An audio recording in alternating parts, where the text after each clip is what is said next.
Hey folks, Sarah here from Manager Tools. Merry Christmas. We're off celebrating today with our families, and we sure hope you're off doing the same. And therefore, today we're going to come at you with a classic Career Tools Hall of Fame podcast. One which, of any day of the year, there is no better title to represent. Today, coming at you is Work-Life Balance, the yellow peanut M&M analogy. Are you ready to accelerate your career in the next year? The Career Tools License is a practical development library designed to help you do just that. Identify your strengths and growth areas, access targeted guidance and tools, and apply proven behaviors that will improve your professional momentum, communication, and results across all roles and industries. Learn more by visiting us at manager-tools.com/licenses. Welcome to Manager Tools. Work-life balance, the yellow peanut M&M story. Here we go. This cast answers these questions. How can I solve my work-family balance challenges? What can I do about managing my priorities? What do I do about my long working hours? Well, if you want answers to these questions and more, keep listening. Mark, we get questions all the time. This comes up, just seems like almost weekly with folks, about work-family balance. Yep. And as we've discussed before, particularly at conferences, the common wisdom about work-family balance is wrong. People are asking the wrong question. Yes. And we're the only people saying this, and I'm getting tired of being the person who says we're the only person saying this. I console myself, since we're recording this in February of 2020, that we also have been saying for years, and no one has been listening, or at least a small minority of the managerial professionals in the world have been listening. But just this week, the Wall Street Journal had an article, tough interview process is linked to a higher job acceptance rate. Yeah, no kidding. We've had data on that for 25 years now. So this is yet another thing that we are the only people describing the problem differently and making different recommendations than most other people make. Yeah, and it's simply a problem with the phrasing of the question and where it puts us mentally. So, simple cast this time, fairly short. I have been thinking about doing this cast. For those of you longtime listeners, many of you have heard this story. It's like the elevator story. The umbrella story. And I've held off because I wasn't sure how actionable it was. But finally, somebody said to me last week, I can't remember where I was. I think it was in San Diego, and said, I would love for you to have that story, because I end up sharing the story and not doing it justice. And if it were a cast, then I could just point them to the cast. And I said, I never thought about that. So we're going to share the yellow peanut M&M story. And of course, it's not just a story. It's a cautionary tale. And then we'll talk about what it means. Okay, so let's explain what you mean by yellow peanut M&Ms. Yeah. So again, we get asked a lot of times in the field about time management. Of course, we don't believe it is time management, but because time doesn't mean need managing. Our answer is usually walking through some basic principles that effective professionals employ to deal with the problem of the fact that time is the most precious resource of all. And we certainly have guidance about it, guys. If you don't know, if you're new, we have 20 to 30 podcasts about time and priority management, schedules, calendars, and so on. If you're struggling in your new role as a manager, for instance, or even if you're just a fairly inexperienced professional, just starting your professional life, your professional career, that feeling you have of having too much work and not enough time is normal. And don't compound it by then thinking everyone else seems okay with this, but I'm not. I must be doing something wrong. I promise you, everyone else is going through the exact same thing, and you're normal, and it's okay. And yes, there should be classes on that. And yes, it would help, but it's not going to happen. So that's why there's Manager Tools. And when we get talking about the time / actually priority management and work-family balance, folks want to know how to deal with the stress that comes from this, right? I've got too much to do. I don't have enough time. And a good analogy is basically to solve the problem of fitting 10 gallons of stuff into a 5-gallon bag.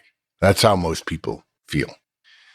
But the stress we feel is a function of the relative importance we attach to the various parts of whatever's in that 10 gallons.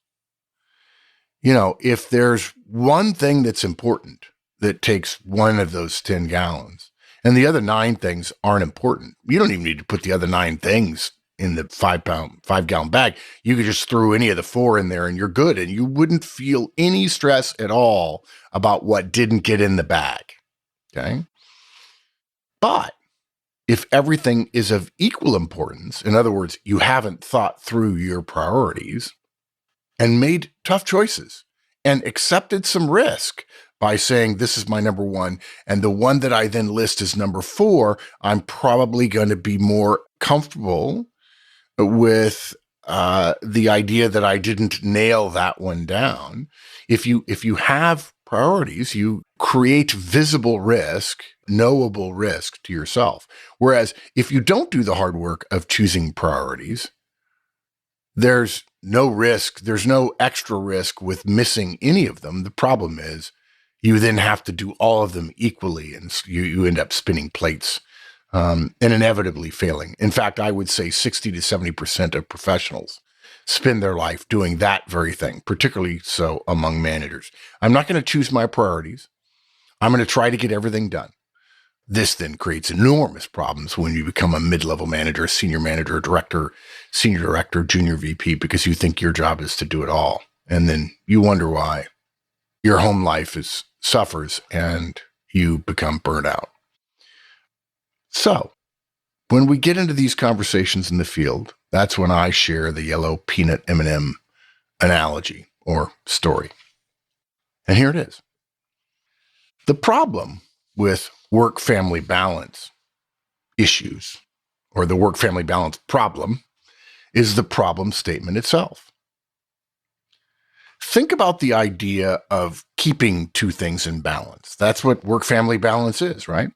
If you think of a seesaw or a teeter-totter or even a set of scales, when one side goes down, the other, by definition, must go up. What this causes with us, because we're trying to solve a balance problem, what it causes for us emotionally as professionals and family members is a feeling of losing even when we've made a choice that we think is helping us win. Every single time you choose an hour with family or an hour with work, you have concomitantly a failure of an hour at work or a failure of an hour at home. Failure accompanies every one of your successes. Every minute you spend with your family is a minute you spend away from work. Every minute spent at work, generally speaking, outside of 9 to 5, even if there might not be any family members at home, becomes a feeling of failure relative to our families for many of us in many cases. So many of us, a terribly high percentage in my estimation, end up in a constant state of failure and priority fatigue and a sense of disillusionment, disappointment. I mean, I hate to get too scary, but self-loathing about the fundamental question in apportioning our most precious resource, which is time. Okay. And again, this is all because we're asking the wrong question. We ask ourselves how to balance 2 things, work and family, when those 2 things are so unequal, so not even in the same league equal, it's almost absurd. For instance, how many times have you ever heard work first, as opposed to the common phrase everybody hears, family first, right? How many times have you heard an obituary which suggested that the one failure of the deceased was not enough time at the office, not enough time away from her family, right? The next time you start asking yourself how to solve your time management problem relative to work and family, first, as we said earlier, Stop trying to manage time. Time isn't going to be managed by you or anybody else. Thank you very much. And since you can't manage time, you're smart enough to realize that then what you're really managing are priorities, right? Now you're asking yourself a question about what are my priorities between work and family? And if you need some help with that, here's a way to remember what's important. Next time you can, when you're in a place that's convenient, buy a bag of peanut M&Ms, okay? Open the bag, pour some of them out, and pick up one of the yellow ones.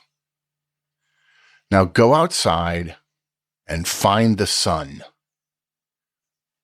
Hold that yellow peanut M&M in one of your hands, pinch it between your thumb and forefinger, and hold it up between your face and the sun. Now, close one eye and move that M&M so that yellow sphere in your hand covers up the sun. So it appears to be the same size as the massive yellow sphere in the sky above you. In that moment, when the M&M blots out the sun, those two similar things, a spherical yellow peanut M&M, of which there are millions and more made every day, and which you can find on nearly any street corner, and the sun, the giver and maker of organic life on Earth, the source of incredible energy that powers our world in measure beyond our comprehension. Those two things, the yellow peanut M&M and the sun, based on your perspective, holding it in front of your face, are now in balance. But the yellow peanut M&M is your work, and your family is the sun. Don't confuse two things being similar when you conceptualize them as work and family on a time management sheet with how important they are. And priorities are not about time. They're about importance. So what does that mean to listeners? Well, there are a thousand things. First of all, I would argue that the first thing you do is you start forgiving yourself for the choices you've made previously. And many of you have made great choices, but forgive yourself for the choices you've made poorly. I would say that a good plurality of managers in the world have been saying family first and acting work first. And folks, if you say X, but you do Y is your culture. Y is who you are. You know, there's a great thing. I never remember who said it, but who you are speaks so loudly, I can't hear a word you're saying. And of course, who you are in that aphorism is always what you do. Yeah. Hey, folks, take it for somebody who learned a lesson the hard way. I don't think Mark was trying to talk about me, but I'll tell you, I made some wrong choices in my life about where I spent my time, and I spent a lot of time at work.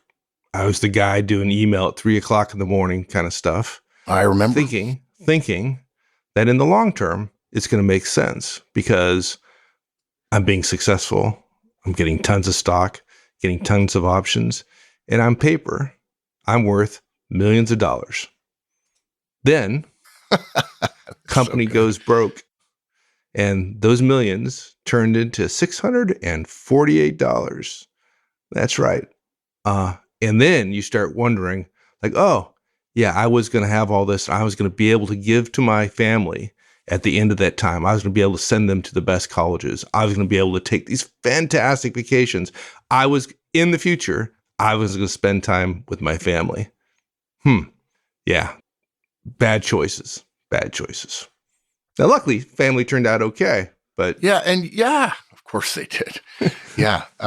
Which by the way, adds to the problem because people can get away with stealing time from their family and the family forgives and forgives and forgives. But unfortunately, close, emotional, personal relationships also are a bit like laying down sedimentary rock, right? There are things that happen that you can't get back. And that's the thing about time. You can't get back any second, ever. And for the second you can't get back, the longer it goes, the more you have to do to make up for it. And sooner or later, you just can't make up for it anymore.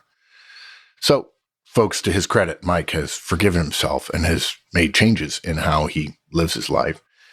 But guys, forgive yourself. There's nothing you do about the past, a la our feedback model. But going forward, don't make the mistake of equating two things that through a certain lens, a certain way could be equated, work and family. And of course, if you're talking about balancing them, that literally is the definition of an equation. Don't try to balance two things that are of such different fundamental importance to you. Do not turn an ethical, qualitative choice into a simplistic, quantitative choice.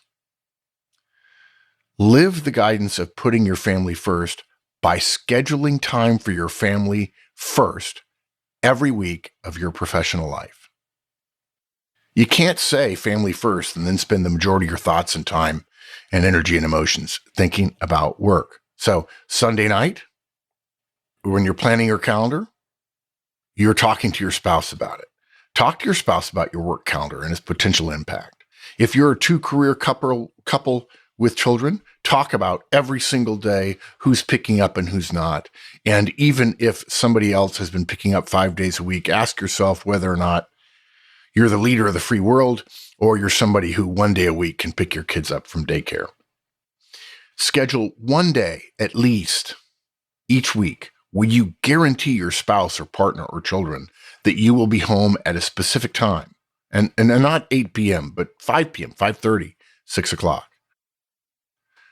That doesn't mean there's anything wrong with 1 day a week. It may float depending upon exigencies, where you have a pre-guaranteed, no judgment hall pass for staying past a reasonable departure time. You know, it's a text at by 1 o'clock in the afternoon. Sorry, sweetheart, tonight's the night. I'm going to have to stay until 8. Now, look, on the other hand, don't be stupid and think you've had a crazy day. You want to stay late and try to make some progress on those big projects.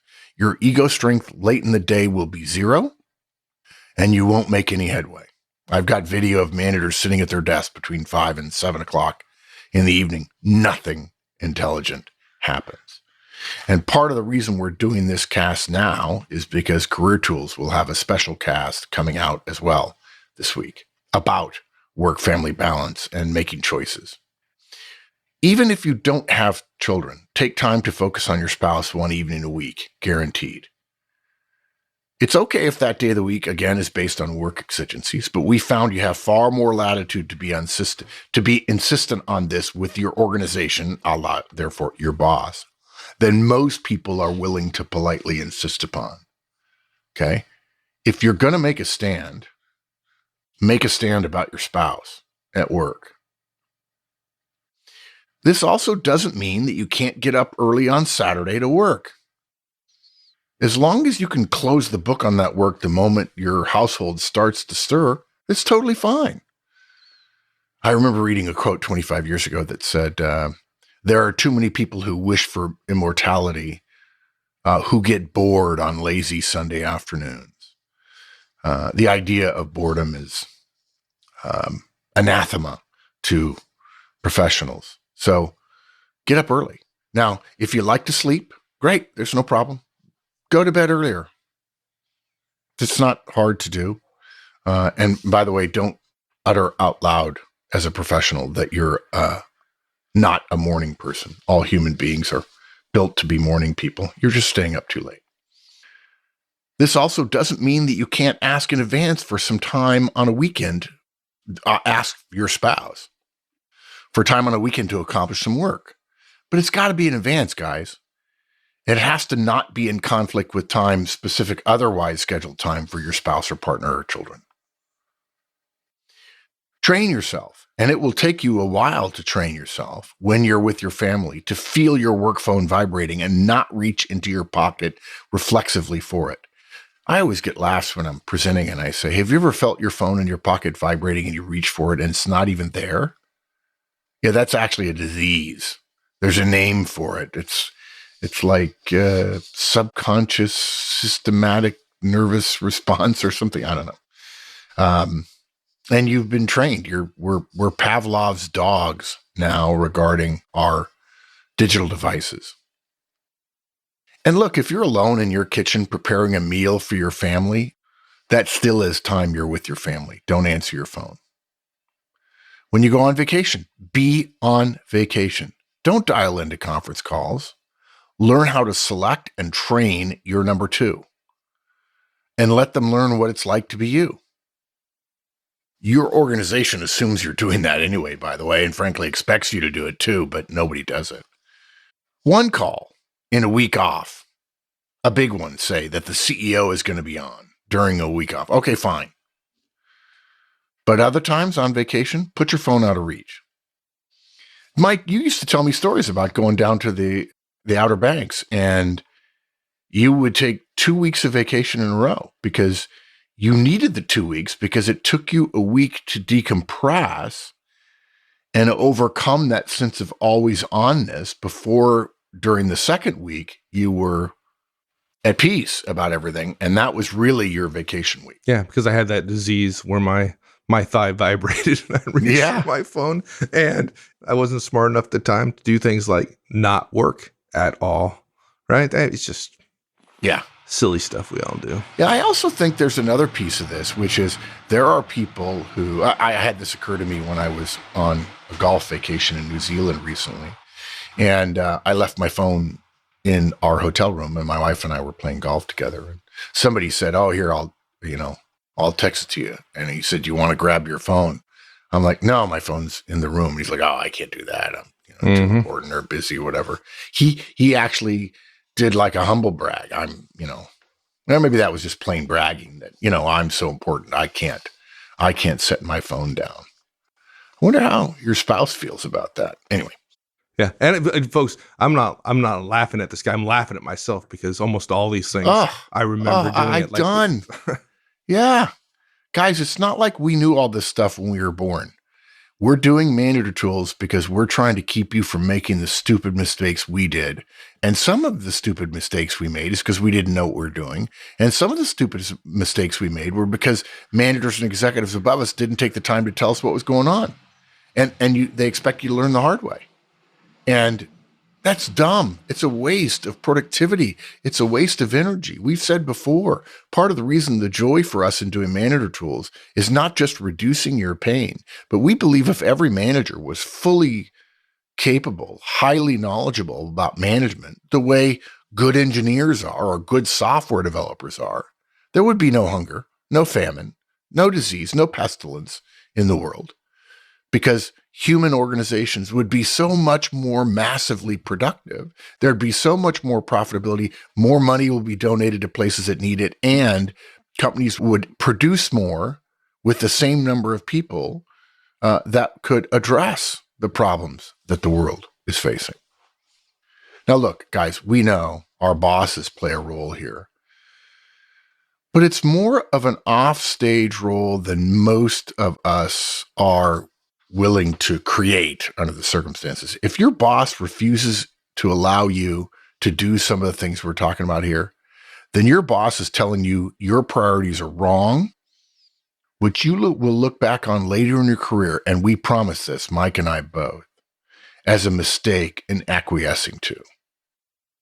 Our guidance there is get a different boss and make a note in your Delta file. If you don't know what that is, go search for it at manager-tools.com. at the Map of the Universe page.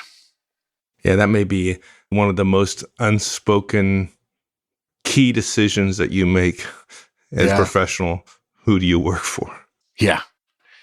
And look, there's much more to be done here, guys, and we have tons of casts for it. And for those of you who are licensees, at the bottom of the show notes, there will be a mentioned section, as you know, and there'll be links to all the related shows to help remind you to put this back into the rotation is something you need to keep from sliding down into the abyss on. There are smaller efficiencies to be gained here, and all those can add up and they're good. But guys, all the tactics in the world won't help that sense of failure that you're going to start feeling if you don't have the right big picture strategy. Sometimes we're given the gift of realizing that the right thing to do is the hard thing to do. And I can summarize this podcast in a couple of sentences. First of all, your family is the sun. When it comes to your struggle with work and family, don't search for balance. Make your family your first priority with your choices about where you spend your time, and make work your second priority.